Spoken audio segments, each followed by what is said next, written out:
Welcome to KBcast, the podcast for security executives, interviewing people from around the globe on how organizations can operate smarter and stay safer. Here's CISA Breen. I caught up with Ross McNaughton, who is a CISO in the UAE. Ross painted a very vivid picture on the landscape of the Middle East and how they were conducting their security teams in that region.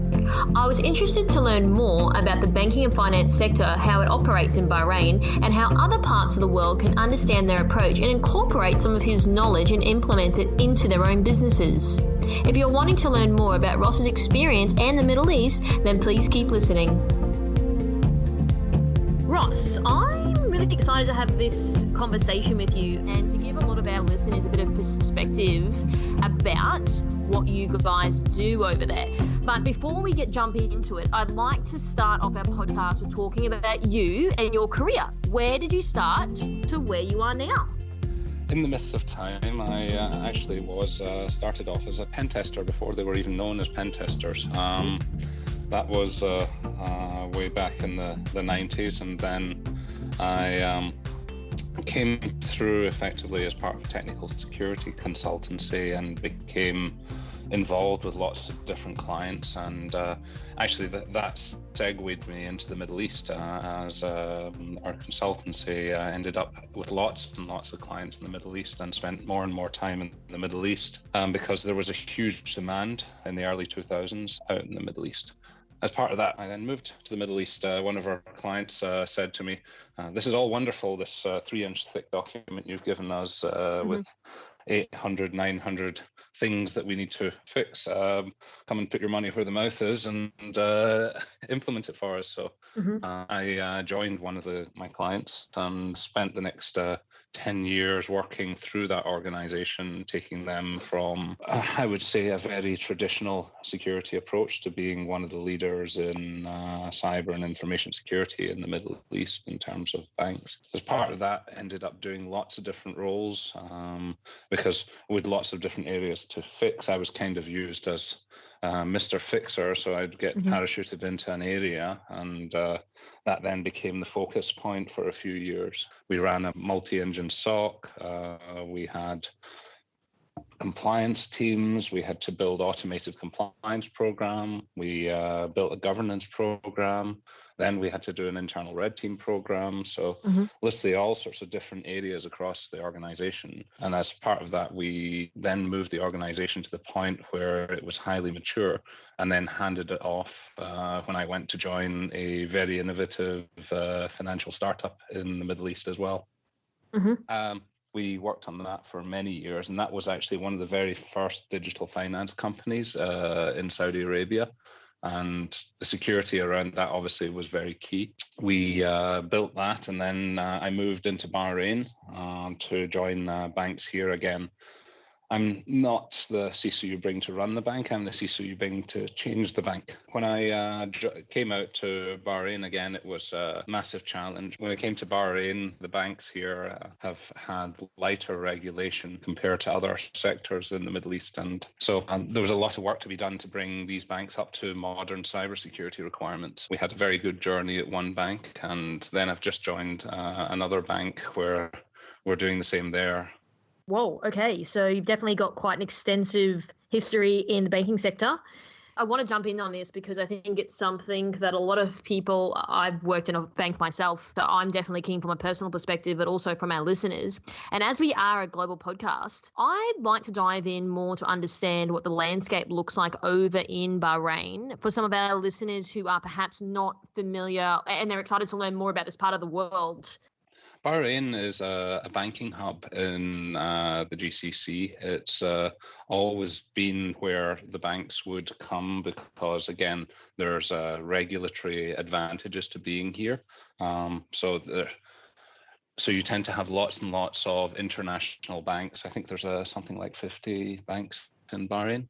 It's also one of the fintech hubs in the GCC, and they're actively encouraging and funding fintechs to come to Bahrain, being a leader in the region on trying to be the most innovative financial services hub. AWS just launched a new region here as well, which was very good for the region, because previously the region has very tight regulations around data residency. So again, that helped banks look at cloud options that maybe weren't open to them before because there weren't clouds hosted in the Middle East.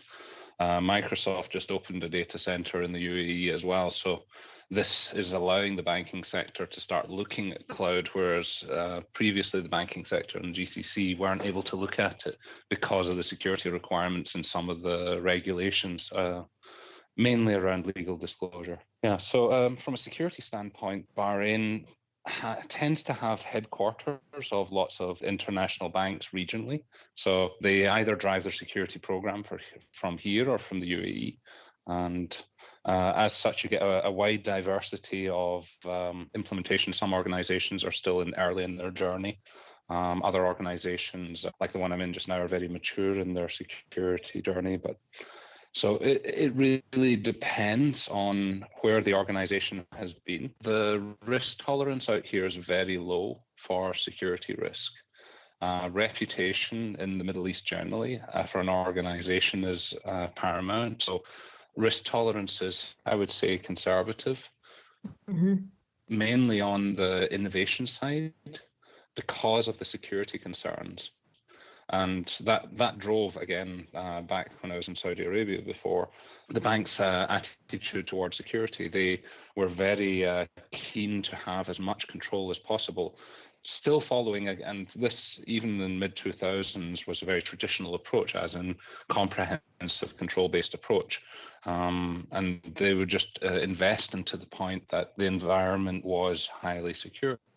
But that then stifled innovation. So again, looking at more agile risk management practices for security has become more and more of a need regionally, because that approach, all the banks are starting to get into digital transformation. They're wanting to accelerate their customer offerings, and the security guys are all saying, no, we can't do this. So again, this is one of the big challenges, is the banks are used to having control-based approaches to manage the risk on an ongoing basis throughout the process. And it's very, I would even say, scary for some banks to hear that, because they're used to being able to have this level of control. But again, the customers are going who provides the most innovative offering, and the customers nowadays can move very quickly. So banks are competing with each other very heavily to maintain their market share. So do you think they're struggling to find that balance between innovation and the level of security around that? Are they trying to find that balance that makes sense so they aren't losing customers? Yes, it's a big challenge, and it's trying to drive in that happy medium where they can do things quickly but safely it's the constant stressor. The way I've seen that it's done best is to actually run internal sandboxes within the organization. So you can say, okay, you can have traditional approach over here, but then take that over there.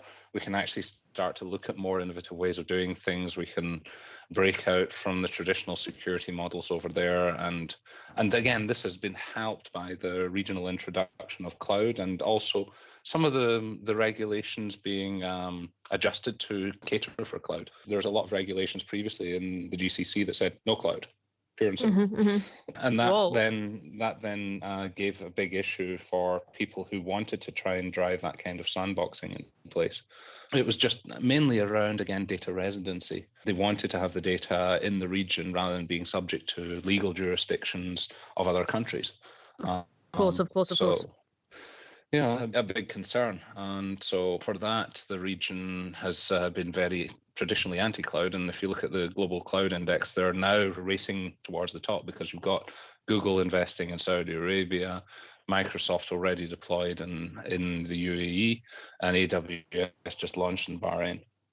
So now that's driving the requirement for cloud security in the Middle East. And that's, again, been an area that hasn't really had that much skill in the Middle East. I took a few months off last year and spent the whole time just doing cloud and cloud security, because there were so many requirements. And the region was quite far behind in terms of using the advanced features of cloud. There's some really good leaders there in fintechs side of things, but the banks themselves, because of the regulation, are only now starting to invest heavily in cloud. So do you think, I know you mentioned just before regulations were no cloud, and they're adjusting that. Do you think now that they've sort of lowered that regulation that banks will be moving to the cloud? Well, the regulations weren't lowered. They were more the built-in requirements that allowed cloud. And they set out very strict requirements in terms of what you could, if you want to do cloud, you have to do this, you have to do that, you have to do the next thing. Okay. And that's good because, again, it provides guidance to the banks on what was deemed acceptable. And you can do cloud and keep your data residency in place. It may seem a bit over the top in terms of the amount of encryption requirements and key management requirements, but it allows the banks to go to cloud. And yes, where there's no jurisdictional impedance, banks are now starting to actively investigate what they can put in the cloud and leverage some of the cost benefits and also security benefits. A lot of people don't actually realize that cloud itself can be more secure than on-premises. Can you dig in a bit more about that? Because as you would know, there's people talking about hybrid, on-prem, public cloud, private cloud. Can you explain a little bit more about some of the research that you did do, and you took some time off last year, about why you believe it is a more secure option? Sure. With the various options of cloud, cloud itself, you see all these scare stories in the press of cloud breach here, cloud breach there. Exactly. Cloud again is just, if people remember, it's just someone else's computer. I know it's a widely quoted phrase, but it is true. It's someone else's computer. If you secure it to the level that you would normally secure your own data centers, your own infrastructure, and you put in the same compliance controls and the same security controls that you would put in place, it's actually more secure because the cloud provider is taking care of a lot of the underlying security issues that your internal teams would normally have to deal with. You no longer have to worry about the infrastructure security side of things from we have vulnerabilities in our firewalls, we have vulnerabilities in our IPSs, we have vulnerabilities in our machine images and these sorts of things, because the vendors actually provide that infrastructure generally to the public. So they are taking care of that. The organization still has a full responsibility to make sure that those things are configured correctly. And, misconfiguration is actually the biggest issue in cloud nowadays, because it's very easy to spin up new systems in the cloud and bring things online very quickly. People forget the traditional processes of change management, release management, governance, compliance over the process, testing, quality assurance, and deploy things quickly. And that's when misconfiguration comes in. That would be the same case if it was on premises. It's just on premises, the process would take longer, so these checks and balances would be in place. On the cloud, you can do that in a matter of 5 minutes. Therefore, a lot of the checks and balances don't happen. But if you do the same checks and balances that you would do on premises on the cloud, you actually end up with an overall more secure, more available infrastructure. The cloud security itself is the same concepts. Quite often they have different names. The cloud providers all love to change the names of things that security professionals all know for the last 20 years. Nothing has actually changed in terms of the security concepts, the security requirements. It's configuration management, release management, patch management, vulnerability management. It's still all the same. They just changed the terminology.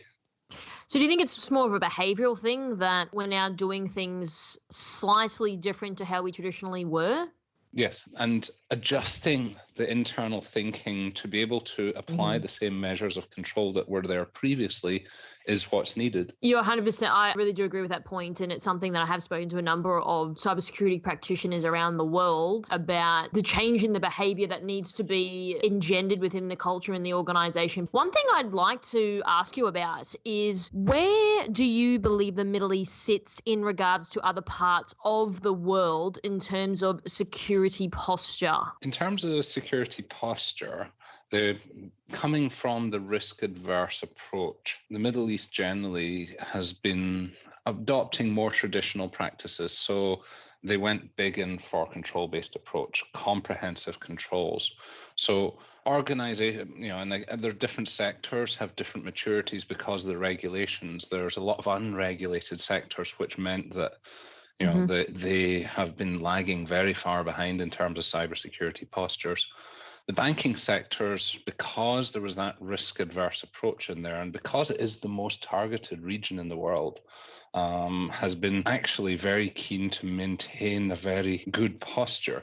But in terms of the rest of the world, the areas that are lagging in the Middle East are generally around more advanced technologies, adoption rates of that, and generally actually bringing a compliance program comprehensively across the organization. I know it's the more boring side of security.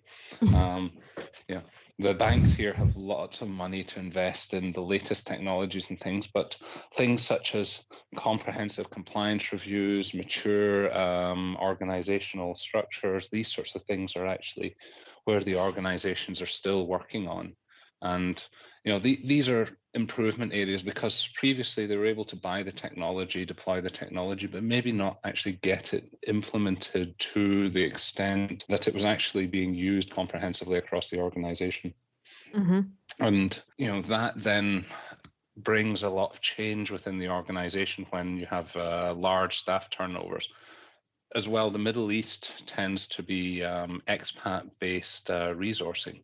So you tend to have, over time, lots of resource turnover in different organizations. And that also brings disruption because you have 4 to 5 year cycles of staff coming in and out. And then an approach changes, people forget what was put in place before, the documentation and the processes might not have been there for the handover. So again, these things are cyclical within the organization. You will see periods where the organization has high amounts of control and then it becomes a bit more relaxed and then it comes back to being more high control in place.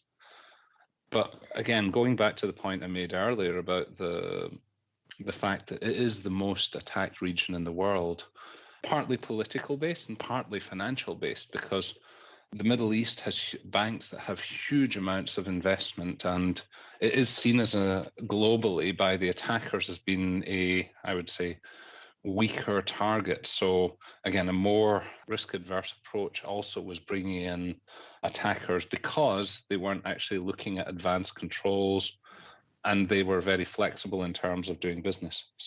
And when you mentioned before about the high staff turnover, how are companies managing that process to ensure that things run a business as usual and there's not a lot of disruptions? How do you see that sort of process improving as well? And again, different countries handle it differently. Okay.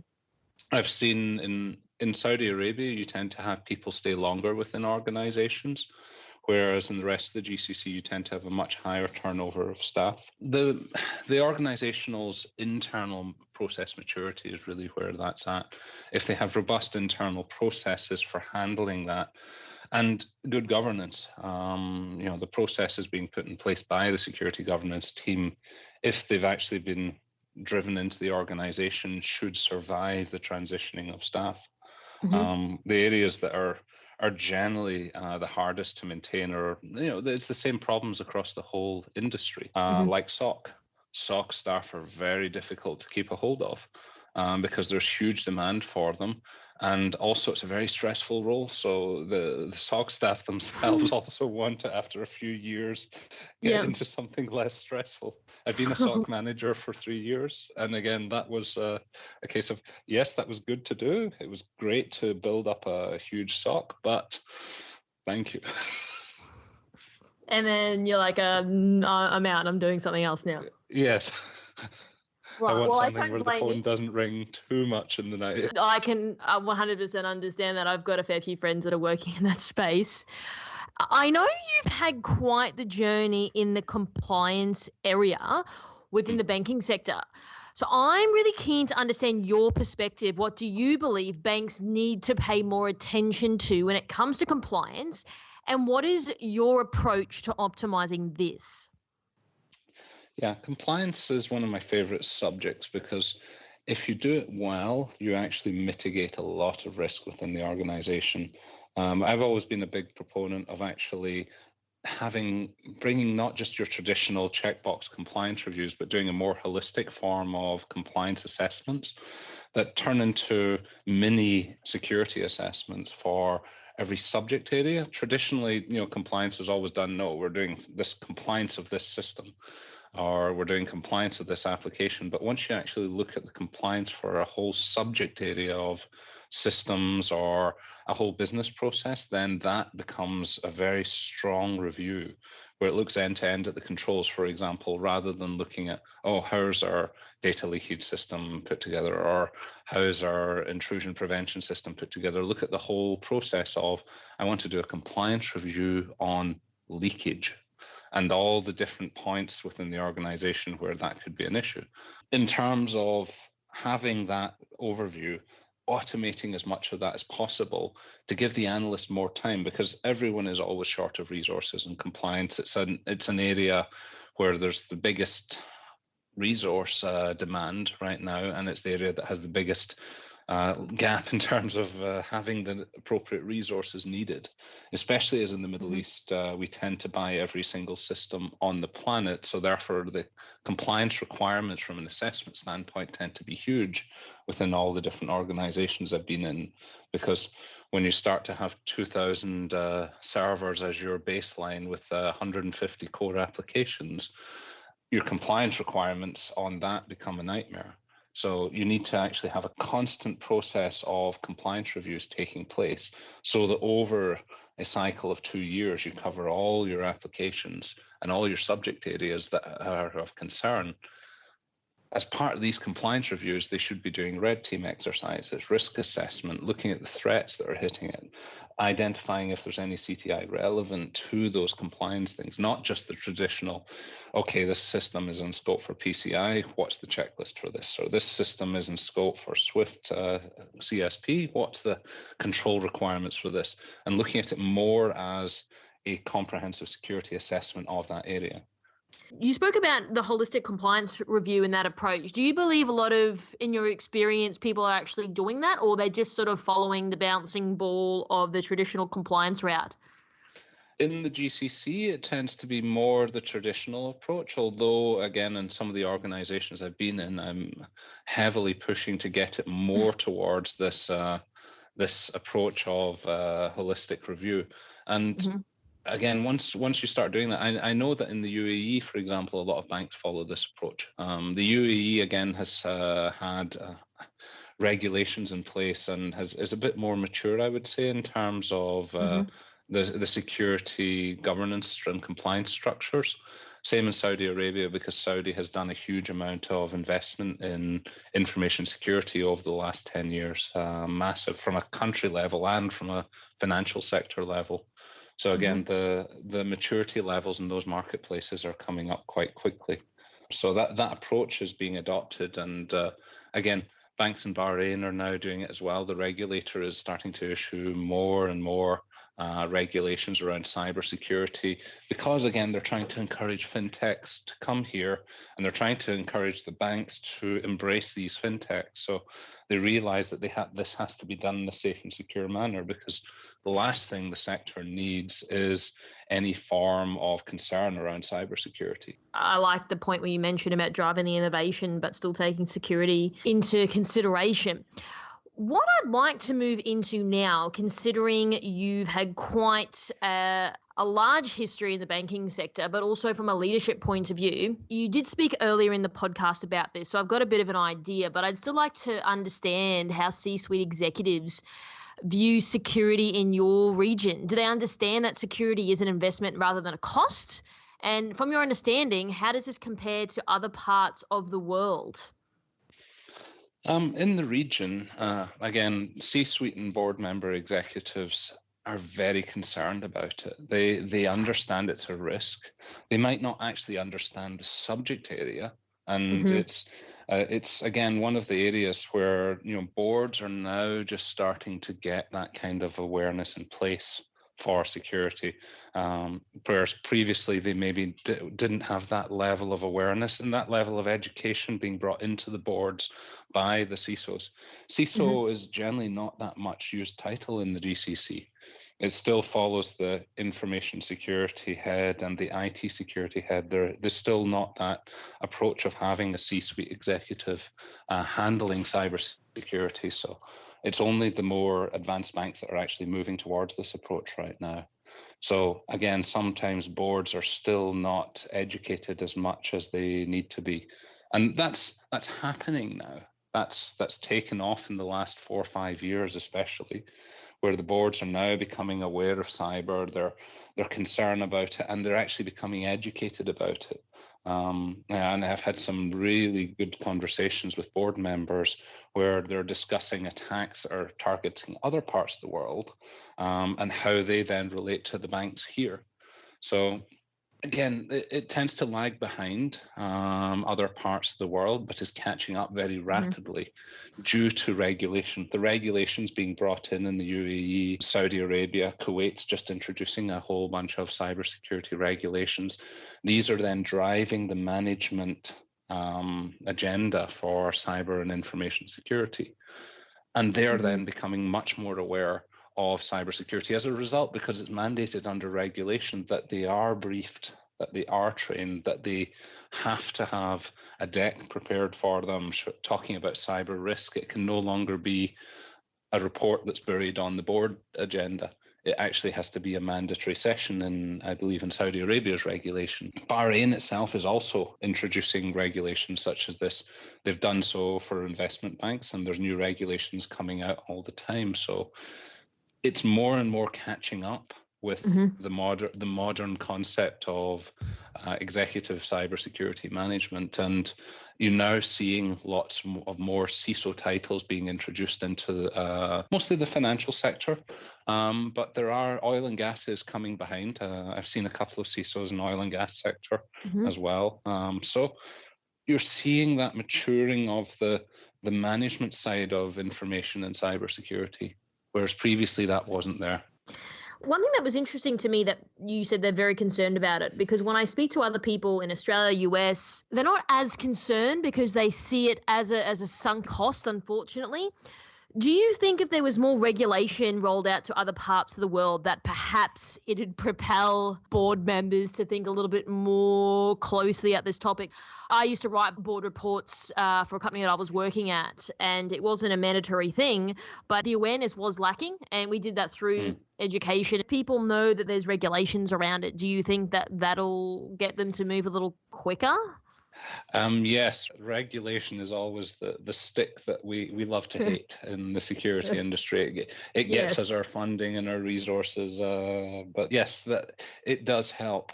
That approach of bringing in regulation also makes management much more aware on how they are accountable for cybersecurity.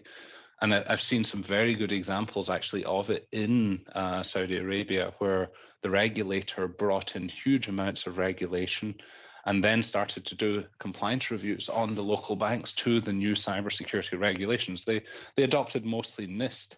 And if you know NIST, it's very comprehensive. They put in huge control requirements, huge governance requirements, and that has massively brought the sector up in the global cyber index. So you look at how regulation has massively improved the banking sector here.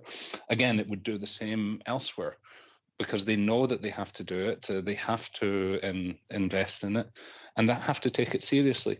The challenge being that maybe they're not as attacked as the Middle East. And I don't know if Cisco has a very famous report from, I think it was last year or the year before, and it was just the GCC was a red blob on their attack landscape, showing how many attacks, and it was a very good infographic. I borrowed that for a board presentation, and it literally made the board sit up, because they looked at that world map showing all the different regions and who the levels of attacks and the sophistication of the attacks. And the GCC, especially Saudi Arabia, actually was the most attacked out of all the countries, and even in the GCC, had a huge amount of sophisticated, targeted attacks. And that's why you now find over the last few years that the investment in advanced technologies is now racing in the GCC. Things you would have normally seen only outside are now starting to come in. People are now talking about behavior analytics. People are now talking about advanced SOC. People are now talking about cyber threat intel, whereas previously these subjects were generally not talked about, and the roles were not available. And again, one of the ways you monitor this kind of maturing is actually what roles you're seeing advertised in the market. If you see advertised roles, if it's just the generic information security person who seems to do everything, and they list everything from firewall management right the way through to governance, compliance, and policies, then you know the maturity of the organization is less. But once you start seeing job descriptions being issued for recruitment that are very focused and very tight on, we need a cyber threat intel person, they need to be experienced in using threat feeds, generating intel, collaborating, working with FSISAC, these sorts of things, then you know the market is maturing in terms of actually having these level of granularity of the roles, because in all honesty, the roles have expanded massively as well over the last 10 years. One of the things, just going back on the regulation, I'd like to hopefully see that this regulation being rolled out to other sectors, because yes, there was government bodies that we had to report to make sure we had a level of compliance. But I think where other organisations are missing out on is because they don't have a government body in there. So they're sort of just going, oh, that's a lot of money. It's a sunken cost. So what would be just your opinion to get people to understand that it's not a cost and it's really an investment, even if they don't have any regulation that's propelling them to do something about it and take action? Yeah, this is again where you start to have more mature security leaders that actually talk about return on investment. That if you start talking to CFOs and you talk to them about attacks and cost of attacks and things like that, they don't understand this. But if you actually talk to them about return on investment, and there are actually matrices you can use to take a risk assessment that's actually derived from something highly technical and then map that right the way through to a figure and a number. And you can then show an ROI calculation to your CFO or your CRO or within the organization, or your CEO, depending on the size and if you have the roles in place, and say to them, look, this is loss avoidance. This is not a cost, this is loss avoidance. It's an investment to avoid loss. And they understand that. That brings through an understanding that previously, when you talk about we're going to have downtime, we're going to have cyber attacks, we need to fix that. C-level management, that's a technical thing, we'll figure that out. But once you actually start saying this is loss avoidance, it becomes a board level issue. Because again, you've highlighted it in a manner that the board understands, and taking a risk assessment and then translating it into loss avoidance calculation gives the management that visibility and understanding that they don't. Because again, information cybersecurity professionals, we're so involved in our technology, our industry, we quite often forget that other people actually do not have a clue what we talk about. And concepts that we think are extremely basic are still unknown for people that are in, for example, credit risk or finance or business areas. They just don't understand it. So again, and that's something we need to get better at in terms of communicating in language that they will understand, because our industry is very fast moving. We get new concepts daily. So we're used to learning about today's new thing is this, tomorrow's new thing is that. Whereas these other industries, their concepts and their terminology hasn't changed in 40, 50 years. So, especially as CFO, a numbers guy, not really. Yeah, and the concepts in finance, yes, there's new regulations that have built things, but they don't understand concepts of threat intelligence. They're like, what is this? Why does it cost so much? And why do I need to throw people at it? But if you tell them that this is us actually going into an approach where we can avoid loss, and we can show you a calculation that's amortized over 5 years, and you can build that cost out, and here's how it's going to affect the bottom line and the profits. They're like, oh, we do that with loans, and we do that with other areas of finance. We understand this. Okay, this is good. Good. I like that. And I agree with you 100%. Communicating the language that people understand. And I think we are still trying to mature as an industry. And I can see that gap closing slowly but surely. What I'd like to move into next and lastly is I'd like to ask you a few questions about, can you provide some insights as to how you lead your internal security team? Yes, I like to, with my teams, learn the people first. You learn what people's core competencies are, their core skills, and then let them do what they enjoy, because we're always understaffed. In cybersecurity, information security, it's always an area of pressure. It's always an area of constant staff either turnover or lack of staff, and there's always too much to be done. So if you don't enjoy what you do, then you're not going to get deliverables out of the staff. So my approach is always to give people what they like and try and make it that they enjoy being in the office, they enjoy being in their team, they enjoy the work that they do. Because when they see that enthusiasm, because frankly, what we do is great fun. We get to play with everything from highly sophisticated technology to risk to attacks, and it's fun. And once you actually bring that back to the team, and I like to take the pressure off my internal teams and take the politics out of it so they can focus on delivery. And I will deal with the management level negotiations, politics, and the inevitable heat that will come for delivery. Because if they're focused 100% on delivery, then they're happy, they're enjoying what they're doing, they're getting to work with cool products, new technology, they're getting to work through and identify issues and systems. That these sorts of activities, the staff actually enjoy doing that. Even SOC can be enjoyable if you make it that you have prizes of the week for who finds the biggest issue.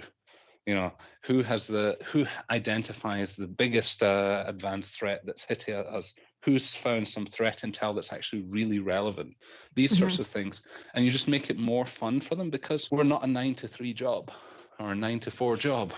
We're usually there long hours. Our phones do ring all the time. There's not areas in the organization where we can kind of turn off when we go on vacation. There's always that in the back of the mind that you have to be ready just in case there's an incident. And it's generally when holidays happen, attackers actually do target, especially in the Middle East, holiday periods.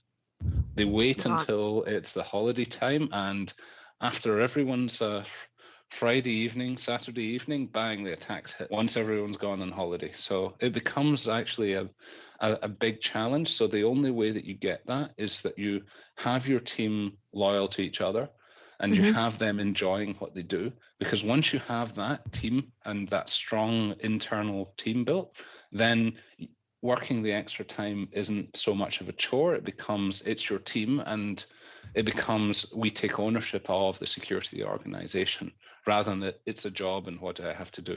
Wow. I love that. I think that's awesome. I think that I haven't seen a lot of that personally speaking. So I think that I like your approach on getting everyone involved, that it's like a mission together. It's not just that team or that team's lagging behind. We're all in this together, and it's hard and it's tough and it's stressful and we have all this stuff going on all the time. But yes, I do agree with you that you have to really love what you do especially in this industry, to want to do this all the time, because I don't think you're really going to give it your best if you're not doing that. You can burn out very quickly, and especially if you're not doing what you enjoy. And if you see a team member who's not doing what they enjoy, we have so many varied roles within cyber and information security. You can always give them the role that they need to be doing and just explain to them, look, you have to do this for just now, but over here we have this really cool thing which I think you'll enjoy, but if you do this for just now, you can then transition to that role, and let's get through this. I agree. I've been in that situation before, so I have had a few different roles in the same organization. But what I'd like to close with is, what is your approach to managing third parties and vendors to ensure they are compliant, but also operating at the same cadence as your current internal security team? Yes, third-party risk is now becoming one of the biggest concerns, and it's where I think I read a report recently. It's like 25-30% of breaches come via your trusted third parties. So, again, in the Middle East, actually, this is an area that's been actually in the past very well controlled, much more so, actually, I would say, than other parts of the world, because the Middle East was very untrusting of third-party connections and third-party suppliers. So there was always very good controls put around these areas. Third-party regulation has actually been a cornerstone of most central bank.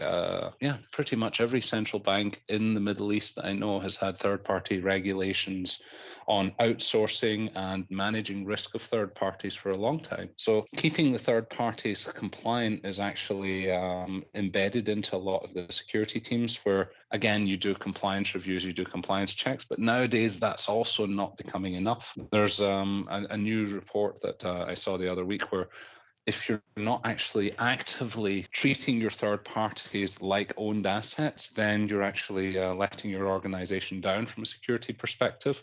So you should be scanning them, you should be having regular compliance reviews, you should be actually auditing their access just like everyone else. You should be actually mandating more controls in certain areas on the third parties, because, again, staffing risks at third parties, you don't have the ability to monitor staff engagement, disgruntled staff, disgruntled administrators, etc. So it becomes actually, in some cases, a lot more. And handling that now means that you need to actually dedicate more people just to handle third-party risk and to start questioning the third parties and saying, well, yes, you've said you've had this control, but what exactly are you doing? And actually starting to mandate controls to the third parties, saying to them, well, you have this and you've had that, and you said, yes, you're certified to this, but do you actually have these controls in place? Because a lot of third parties nowadays rely on certifications, or they rely on industry bodies saying, well, we're already connected to so-and-so and we're already connected to so-and-so, and they didn't have any problems. But again, if you start to go back to them and say, well, I don't care, I want to know, do you have this control in place? This is the risk that you have. And again, taking them through the risk assessment process, just like you would any other system, and applying that risk assessment and threat model to them and saying, well, our threats from you are X, Y, and Z, and this is the threats that we see. Have you got these controls in place to mitigate the risks? You can take that whole process, the same for the internal compliance for the third parties. How do you think they feel about that? Because I know from my experience working with a third party, we told them that we wanted to pen test, and they sort of pushed back and were like, no, we'll conduct it ourselves. But it kind of defeated the purpose, because then it doesn't really help what we're trying to achieve. How do you sort of manage third parties behaving in a manner like that? Is it sort of written into the terms and conditions originally? Yeah.